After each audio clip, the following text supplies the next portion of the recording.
As-tu déjà rencontré des mots français impossibles à traduire avec un seul mot? Des mots qui existent seulement en français, parce qu'ils parlent d'émotions, de moments ou d'expériences très spéciales? Aujourd'hui, je vais te montrer 5 de ces mots uniques. Chaque langue possède des mots qui n'existent nulle part ailleurs. Ces mots viennent de la culture, du quotidien, de la manière de penser d'un pays. Quand une expérience est très importante pour un peuple, elle reçoit parfois un mot unique. Le français a beaucoup de ces mots. Il parle de sentiments, de relations, de plaisir, de paysages ou de petits moments de la vie. Il montre ce qui compte en France. Le rythme de la ville, la nature, la cuisine, l'amitié, l'art de vivre. Maintenant, découvrons le premier mot. Flâner. As-tu déjà entendu le mot flâner? C'est un mot très français et il représente une manière de vivre typique. Flâner n'est pas marcher rapidement. Ce n'est pas aller quelque part avec un but précis. Flâner, c'est marcher doucement, regarder autour de soi, écouter la ville, sentir l'air, observer les gens. Imagine une petite scène. Il fait beau. La lumière est douce. Tu te promènes dans une rue calme. Tu n'es pas pressé. Tu ne vas nulle part en particulier. Tu regardes les vitrines, les arbres, les cafés. Tu entends les conversations, les rires, les bruits de la ville. Tu avances tranquillement, juste pour le plaisir. C'est ça, flâner. Flâner, c'est découvrir sans chercher. C'est laisser les rues te guider. C'est aimer la ville sans plan ni programme. Les artistes, les écrivains et les philosophes français ont souvent parlé de la flânerie. Pour eux, ce n'est pas seulement marcher, c'est une manière d'être, de vivre, de respirer. Imagine une autre scène. Tu t'assois quelques minutes sur un banc. Tu regardes les passants, les couleurs, les gestes, la vie autour de toi. Tu souris sans raison. Tu te sens léger, tu te relèves et tu continues ta promenade. Encore une fois, tu flânes. Flâner, c'est aussi prendre le temps. Dans un monde rapide, flâner permet de ralentir, de vivre le moment présent. On ne pense pas au travail. On ne pense pas à demain. On regarde simplement autour de soi. Un flâneur ou une flâneuse observe tout. Les façades anciennes, les terrasses animées, les chiens qui jouent, les vélos qui passent, les parfums qui sortent des boulangeries. On marche, on regarde, on rêve. La ville devient un livre ouvert. Flâner n'est pas perdre du temps. Au contraire, c'est un moment pour se reconnecter à soi, pour sentir, pour respirer. Et pour tout cela, un seul mot suffit. Flâner. Dépaysement. As-tu déjà ressenti un moment où tout autour de toi était différent? Où les couleurs, les sons, les odeurs, les paysages ne ressemblaient plus du tout à ce que tu connais? Ce sentiment très particulier s'appelle en français dépaysement. Dépaysement vient du mot pays, le pays. C'est le moment où tu n'es plus dans ton environnement habituel. Tu n'es pas seulement loin de chez toi, tu es dans un univers qui change ta manière de voir le monde. Imagine une petite scène. Tu arrives dans une grande ville que tu ne connais pas. Les bâtiments sont nouveaux pour toi. Les rues sont plus larges ou plus étroites. Les gens parlent différemment, marchent différemment. Les panneaux, les cafés, les boutiques, tout semble étrange, mais fascinant. Tu sens quelque chose dans ton ventre, comme un mélange de surprise et de curiosité. C'est le dépaysement. Dépaysement n'est pas forcément voyager loin. Tu peux le sentir dans un autre quartier, dans une petite ville, dans une forêt inconnue. C'est l'impression que ton corps sait « Je ne suis plus dans mon monde habituel ».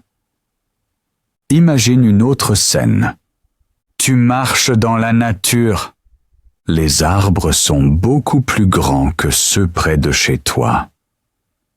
L'air sent différent, peut-être plus humide, plus frais, plus sauvage.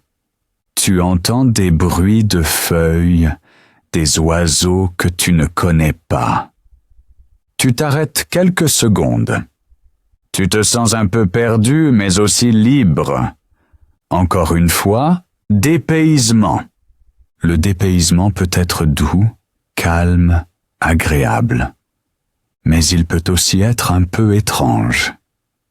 Tu ne sais plus exactement comment te comporter, où aller, quoi faire. Tu dois ouvrir les yeux, écouter, t'adapter. C'est une expérience qui réveille les sens. Ce mot exprime quelque chose de profond dans la culture française. Le plaisir de changer de décor, le besoin de voir autre chose, l'envie de découvrir de nouveaux horizons. Les Français adorent voyager, explorer, sentir de nouvelles atmosphères. Pas seulement pour les paysages, mais pour ce changement intérieur que cela crée. Il existe aussi un dépaysement plus émotionnel. Tu retournes dans un endroit de ton enfance, mais tout a changé. Les maisons sont différentes, les rues ne ressemblent plus à ce qu'elles étaient, les souvenirs ne correspondent plus à la réalité. Tu te sens à la fois chez toi et ailleurs. C'est une autre forme de dépaysement. Ce mot n'est pas négatif. Il ne veut pas dire peur ou stress. Il veut dire que le monde t'ouvre une nouvelle porte et que tu entres dans un espace où tout te semble neuf. Dépaysement, c'est un petit voyage intérieur, un mouvement dans le cœur et dans les yeux. Un seul mot suffit pour dire tout cela. Dépaysement. Retrouvailles. As-tu déjà attendu longtemps avant de revoir quelqu'un que tu aimes? Un ami, un membre de ta famille, quelqu'un que tu n'as pas vu depuis des semaines, des mois ou même des années?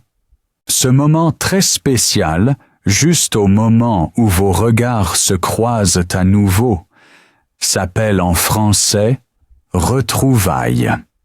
Le mot est au pluriel, parce qu'il décrit une émotion forte, un mélange de plusieurs choses. La joie, le soulagement, la tendresse, les souvenirs qui reviennent, et l'excitation du moment présent. Imagine une petite scène.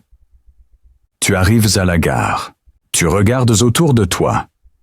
Des gens sortent des trains, d'autres attendent, et puis, tu vois cette personne que tu connais si bien. Votre sourire apparaît au même moment, Tu marches plus vite. Elle aussi. Vous vous prenez dans les bras. Pendant quelques secondes, tout semble simple et beau. C'est exactement ça. Les retrouvailles. Retrouvailles n'est pas simplement revoir quelqu'un. C'est revoir quelqu'un après une longue séparation. C'est le moment où le manque disparaît. Où la distance se ferme. Où le passé et le présent se rejoignent. Imagine une autre scène. Deux amis d'enfance se retrouvent après de longues années. Ils se sont perdus de vue, chacun a fait sa vie. Mais le jour où ils se revoient, ils rient tout de suite. Ils reconnaissent leurs gestes, leurs voix, leurs expressions. Ils disent « On dirait que rien n'a changé ». C'est ça, les retrouvailles, la beauté du lien qui reste vivant. Les retrouvailles peuvent aussi être très calmes. Une mère attend son enfant à l'aéroport. Elle regarde les portes. Son cœur bat un peu plus vite. Puis l'enfant apparaît avec une valise. Le sourire de la mère s'agrandit immédiatement. Elle ouvre les bras. Il s'avance. Il se serre très fort. Ce moment silencieux est plein de chaleur. Des retrouvailles, simples et profondes. Ce qui rend ce mot unique, c'est qu'il exprime une émotion à deux. Ce n'est pas seulement ta joie, mais aussi celle de l'autre. Vous êtes deux à ressentir la même chose au même moment. Deux personnes qui se rejoignent à nouveau. Le mot montre aussi quelque chose d'important dans la culture française. L'importance des relations, des liens familiaux, de l'amitié et de la valeur du temps partagé. Les retrouvailles rappellent que la distance peut exister, mais que les liens forts ne disparaissent jamais vraiment. Un seul mot permet de raconter tout ça. La chaleur, la tendresse, la joie des retrouvailles. Terroir. As-tu déjà entendu le mot terroir? C'est un mot très français, et il ne parle pas seulement de nourriture. Il parle d'un lieu, d'un climat, d'une terre, d'un savoir-faire, et de tout ce qui fait qu'un produit a une identité unique. Le terroir, ce n'est pas seulement un endroit sur une carte. C'est l'histoire d'un territoire, les gens qui y vivent, les gestes qu'ils répètent depuis des générations, la manière dont le vent souffle, la façon dont la pluie tombe, la qualité du sol et même la lumière du soleil. Imagine une petite scène. Tu es dans un vignoble. Des rangées de vignes s'étendent devant toi. Le sol est sec, ou peut-être argileux, ou plein de petits cailloux. Le vigneron arrive, regarde le ciel, touche la terre, observe les feuilles. Il dit que le vin ici n'a pas le même goût qu'ailleurs. Pourquoi? À cause du terroir. Dans ce mot, il y a tout ce qui influence le goût d'un vin, d'un fromage, d'un miel ou d'un pain. La terre, le climat, la tradition locale, les plantes, les animaux et la main de l'homme. Imagine une autre scène. Tu goûtes un fromage dans une petite ferme. La personne te dit « Ce goût vient de nos montagnes » ou « Ici, les vaches mangent une herbe très spéciale ». Le fromage n'est pas seulement un produit, Il raconte quelque chose du lieu où il est né. C'est cela, le terroir. Le terroir peut aussi être culturel. Une recette préparée dans une région n'a pas le même goût ailleurs, même si les ingrédients sont les mêmes. Pourquoi? Parce que le geste, la chaleur du four, la manière de mélanger, le rythme de la cuisine, tout cela vient d'une tradition locale. Et cette tradition fait partie du terroir. Le mot terroir montre quelque chose de très important en France. La relation profonde entre les gens et leur terre. Ce n'est pas seulement une question de géographie. C'est une manière de respecter le lieu, de protéger les paysages, de transmettre un savoir-faire. Quand un Français dit « c'est un produit du terroir », il ne parle pas seulement de qualité. Il parle d'identité, d'authenticité, de racines. Il dit que ce produit porte en lui un morceau de son pays. Le terroir est à la fois simple et riche. Simple parce qu'il commence par un lieu. Riche parce qu'il contient une histoire entière. Un seul mot pour tout cela. Terroir. Ras-le-bol. As-tu déjà senti un moment où tu n'en peux plus? Où tout te fatigue, t'énerve, te pèse, même les petites choses du quotidien. Ce sentiment très fort, très français, s'appelle ras-le-bol. C'est un mot unique, un mélange d'émotions, de frustration et de lassitude. Quand quelqu'un dit « j'en ai ras-le-bol », cela veut dire « stop, c'est trop ». Mais le mot porte bien plus que cela. Il exprime une fatigue profonde, un trop-plein, un cœur qui n'a plus d'espace. Imagine une petite scène. Tu as eu une longue journée. Le bus était en retard. Ton travail n'avançait pas. Tu as reçu trop de messages, trop d'obligations, trop de bruit. Tu arrives chez toi, tu poses ton sac, tu souffles très fort. Tu dis « j'en ai ras-le-bol ». Ce n'est pas juste de la fatigue, c'est un trop-plein d'émotions. Ras-le-bol exprime quelque chose d'intime. C'est le moment où la patience disparaît, où tout devient lourd, où tu veux que le monde s'arrête 2 minutes pour te laisser respirer. Imagine une autre scène. Une personne essaie de réparer quelque chose chez elle. Un tiroir casse. Puis son téléphone tombe. Puis l'eau bouillante déborde. Elle ferme les yeux, lève les mains et s'exclame. Ras-le-bol! C'est un mélange d'énervement et de découragement. Pas de colère contre quelqu'un, juste un trop-plein. Ras-le-bol peut aussi exister dans des situations plus profondes.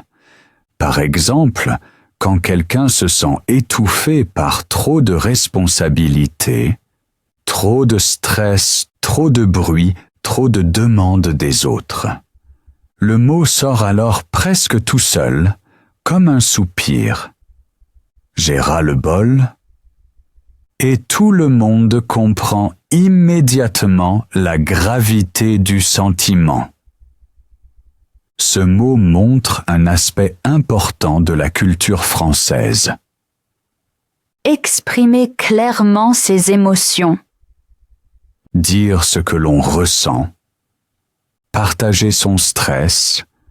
Montrer qu'on a besoin d'une pause. D'un changement. D'un moment pour soi. Ras-le-bol peut même être solidaire.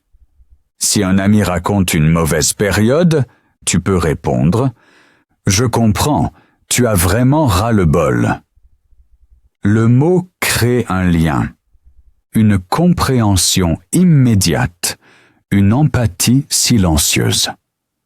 Imagine enfin une troisième scène. Une personne est dans les transports. Il fait chaud. Il y a du monde. Quelqu'un écoute de la musique trop fort. Un enfant pleure. Quelqu'un pousse. Cette personne ferme les yeux et pense très fort. Ras-le-bol. Ce n'est pas un cri, c'est une pensée qui vient du plus profond du cœur. Un seul mot, court mais puissant, pour exprimer cette émotion que tout le monde connaît un jour. Ras-le-bol. Voilà les 5 mots français uniques.